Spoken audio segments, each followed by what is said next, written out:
This engine is from a 1979 Honda cb750 KZ.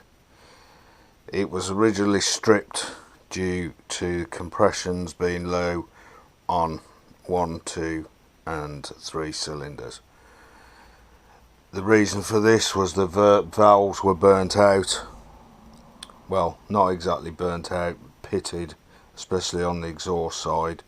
So as you can see, the seats have now been recut.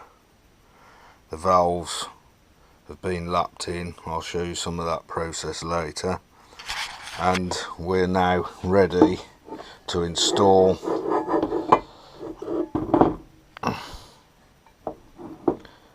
the valve seals, inlet and exhaust.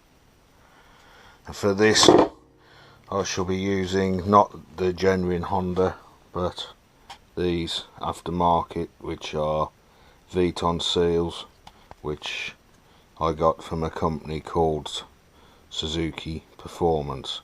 Not exactly cheap, but they should last. The bores, as you can see, have been honed, new pistons and rings fitted. They didn't need a rebore. There was no ridge or no wear in the bore. This engine had only completed 11,000 miles, so I think the damage to the valves was caused when running at the Isle of Man when the classic TT was on in 2014, and the throttle jammed open, and I rode it for a fair way on full throttle, so I don't think it did it much good. Right, on with fitting the seals.